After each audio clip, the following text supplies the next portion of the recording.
Lake Wobegon is a fictional town in the U.S. state of Minnesota, said to have been the boyhood home of Garrison Keillor, who reports the news from Lake Wobegon on the radio show A Prairie Home Companion. Its location is believed to be north of St. Cloud and is claimed to be the town of Holdingford. Name: on the show Keillor says the town's name comes from a fictional old Indian word meaning the place where we waited all day in the rain, for you. Keillor explains, Wobegon sounded Indian to me and Minnesota is full of Indian names. They mask the ethnic heritage of the town, which I wanted to do, since it was half Norwegian, half German. The English word wobegon is defined as affected with woe, and can also mean shabby, derelict or run down. The term could also be a portmanteau of woe, be, and gone, as in woe, be gone. Standard monologue items: in Keillor's weekly monologue about Lake Wobegon, there are recurring monologue descriptions of the town. The opening words of the monologue usually are, well, it's been a quiet week in Lake Wobegon, Minnesota, my hometown, out there on the edge of the prairie. Lake Wobegon is characterized as the little town that time forgot, and the decades cannot improve. The closing words of the monologue are, well, that's the news from Lake Wobegon, where all the women are strong, all the men are good-looking, and all the children are above average. Models. Although Keillor has revealed that his original model for Lake Wobegon was actually marine on St. Croix, Minnesota, it also resembles many small farm towns in the upper Midwest, especially western Minnesota, North Dakota, and to some extent, northern Iowa, Wisconsin, eastern South Dakota and northeastern Montana. These are rural, sparsely populated areas that were settled only in the late 19th and early 20th centuries, largely by homesteading immigrants from Germany and Scandinavia, especially Norway. One of these, Holdingford, Minnesota, which Keillor said is most Wobegonic, is on Stearns County's Lake Wobegon Regional Trail, advertises itself as the gateway to Lake Wobegon, and even hosts a Lake Wobegon cafe. Keillor formed most of his ideas for Lake Wobegon while working for NPR at KSJR on the campus of St. John's University in Collegeville, Avon, where he lived. And local towns such as Albany, Freeport, Cold Spring, Richmond, Rockville, St. Joseph, St. Stephen, St. Wendell and Holdingford. Stearns County was predominantly German and Catholic in the 1970s, and the second most Catholic county in the USA.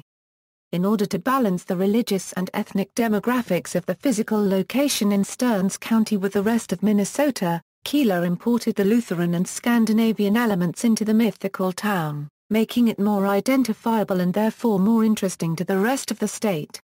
Location: according to Keillor, Lake Wobegon is the seat of Mist County, Minnesota, a tiny county near the geographic center of Minnesota that supposedly does not appear on maps because of the incompetence of surveyors who mapped out the state in the 19th century. The town's slogan is Gateway to Central Minnesota. The real town of Holdingford now bears the same slogan. Lake Wobegon is occasionally said to be near St. Olaf, Minnesota, another fictional town referenced in the Golden Girls television series. The town's school and amateur sports teams compete against the UFDAS of Ursula, a real town in southwest Morrison County, which is close to Holdingford. The town residents drink Wendy's beer, brewed in St. Wendell, a real town in northeast Stearns County.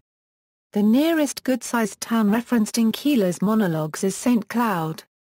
Lake Wobegon is sometimes compared favorably to a rival fictional town called Millet.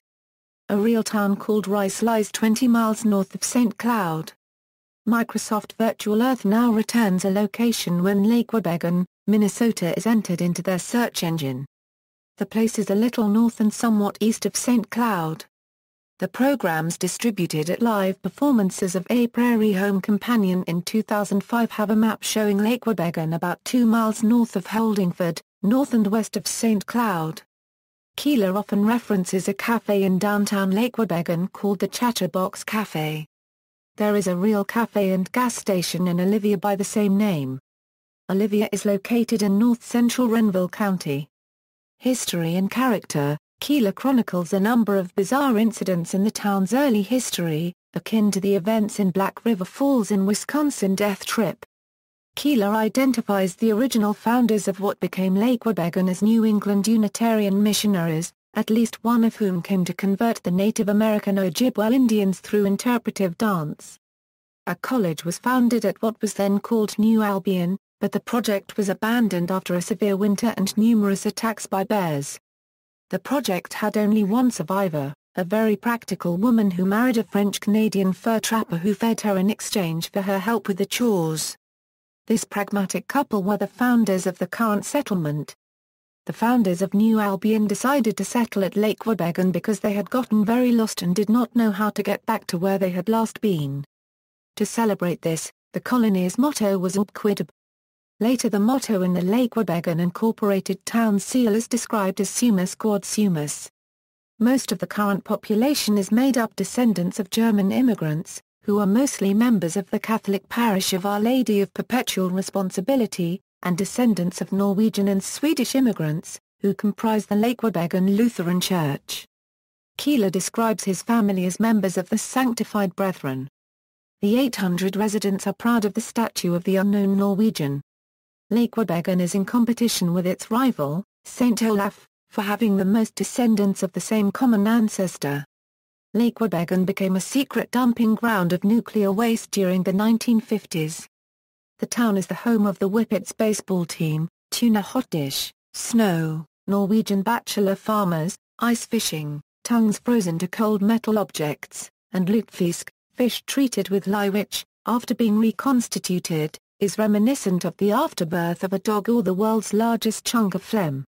But it is also the home of the Mist County Fair, old-fashioned show yards with flowers like Las Vegas showgirls, sweet corn, a magnificent grain elevator, and the pleasant lake itself. The Lake Wobegon Effect. The Lake Wobegon Effect, a natural human tendency to overestimate one's capabilities, is named after the town. The characterization of the fictional location, where all the women are strong, all the men are good-looking, and all the children are above average, has been used to describe a real and pervasive human tendency to overestimate one's achievements and capabilities in relation to others. The Lake Wobegon Effect, where all or nearly all of a group claim to be above average, has been observed in high school students' appraisal of their leadership, drivers' assessments of their driving skill, and cancer patients' expectations of survival. Businesses, organizations and landmarks.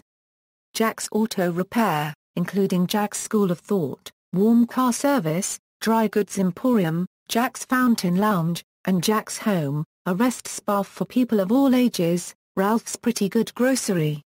If you can't find it at Ralph's, you can probably get along without it.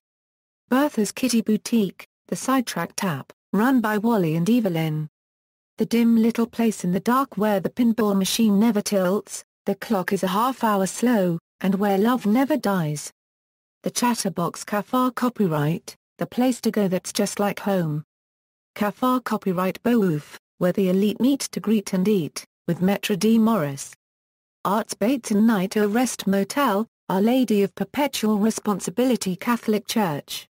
Father Emil, Father Wilmer, Lake Wobegon Lutheran Church. Pastor Invest, Pastor Barbara Ham, Pastor Liz, Bunsen Motors, run by Clint and Clarence Bunsen, local Lutherans, Krebsbach Chevrolet, run by Florian Krebsbach, local Catholic, and his son Cal.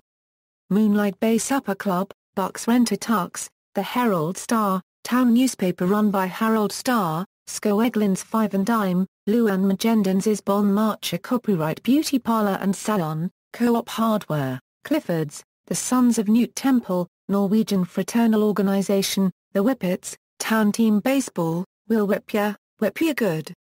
The Herdsman, Champion Church Ushering Team, The Curl Up and I, another local salon, Tentative Point, Sons of Pitches, a men's chorus made up of the original Main Street's finest in the home of Sinclair Lewis, Lake Wobegon Piles, Mist County Historical Society Museum, Wally Old Hard Hands Bunsen Memorial Field, Lake Wobegon Loons, Powdermilk Biscuit Plant, Lake Wobegon High School, Lake Wobegon Leonard's High School sports teams. Municipal Sanitary Landfill, Statue of the Unknown Norwegian, Farmers Union Grain Elevator, Bob's Bank, In the Green Mobile Home, world's largest pile of burlap bags. In literature, Keillor has written several semi-autobiographical books about life in Lake Wobegon, including Lake Wobegon Days, ISBN 0-14-013161-2. A recorded version of this won a Grammy Award for Best Spoken Word or Non-Musical Album in 1988, Leaving Home, ISBN 0-670-81976-X, We Are Still Married, ISBN 0-670-82647-2, Wobegon Boy, ISBN 0-670-87807-3 Lake Wobegon Summer 1956, ISBN 0-571-21014-7, In Search of Lake Wobegon.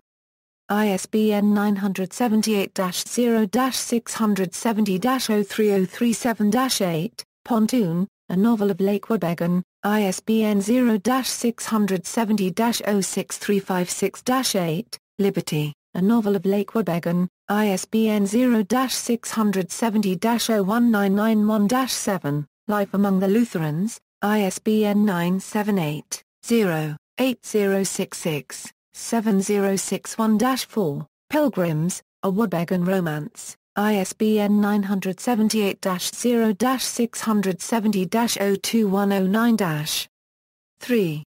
See also, Lake Wobegon Trail, 2 paved recreational rail trails in central Minnesota named after the fictional Lake Wobegon in Garrison Keillor's Prairie Home Companion, Lake Wobegon Marathon, marathon that is run along the Wobegon Trail from Holdingford to St. Joseph, Lake Wobegon.